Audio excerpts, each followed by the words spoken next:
You know, there are activists out there who get miffed if you say the word chemtrails now.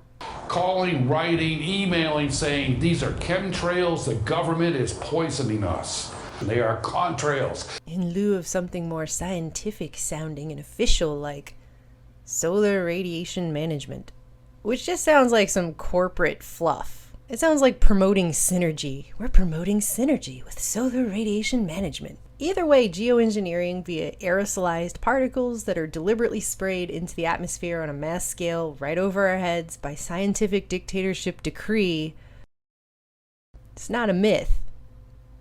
It's not a crazy conspiracy theory, and neither is our government's long and sordid history of weather modification. Are contrails, condensation trails.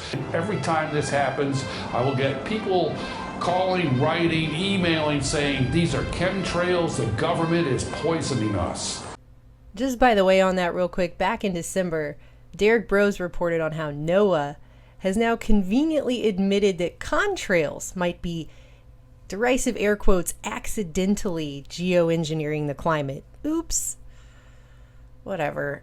Strontium and barium, they may be chemtrails that have, no matter what, it's putting lead into the air, okay? There are still people who swear that no matter what you call it, chemtrails, geoengineering, SRM, that all of it is just a conspiracy fairy tale cooked up by us tinfoil hatters. Well, who better then to discuss all this tinfoil hattery than our very own CIA director, John Brennan? And what better place for him to do it at than the Council on Foreign Relations? It is indeed a pleasure to be back at the Council to compare notes. Right here is an excerpt from an appearance Brennan recently made June 29th at the CFR on the topic of threats to global security, which, as part of the agenda being pushed, they have decided that anthropomorphic climate change is one such threat. Another example is the array of technologies, often referred to collectively as geoengineering, that potentially could help reverse the warming effects of global climate change. One that has gained my personal attention is stratospheric aerosol injection, or SAI, a method of seeding the stratosphere with particles that can help reflect the sun's heat in much the same way that volcanic eruptions do. An SAI program could limit global temperature increases, reducing some risks associated with higher temperatures and providing the world economy additional time to transition from fossil fuels.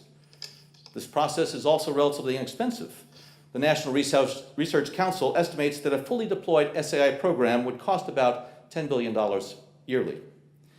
As promising as it may be, moving forward on SAI would also raise a number of challenges for our government and for the international community.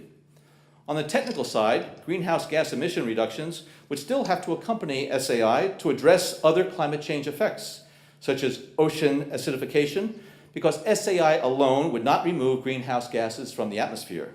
On the geopolitical side, the technology's potential to alter weather patterns and benefit certain regions of the world at the expense of other regions could trigger sharp opposition by some nations. Others might seize on SAI's benefits and back away from their commitment to carbon dioxide reductions.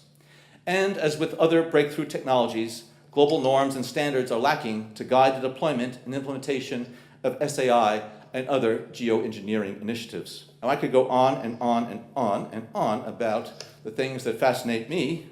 We reported on this right after we first started our website back in 2013, that the CIA has been interested in geoengineering for a while now.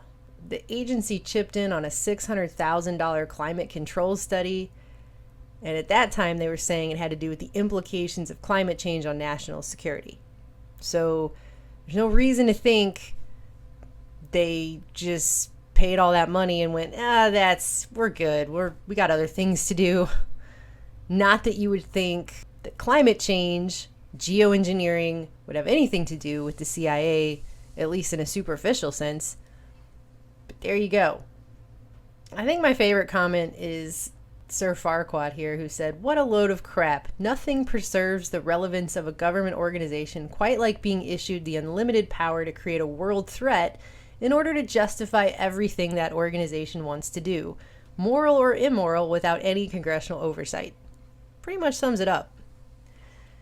Meanwhile, no matter what you want to call it, chemtrails, solar radiation management, CIA happy sky sprinkles, if the CIA director is blithely chatting up the CFR about it, you can best believe it's probably not hypothetical.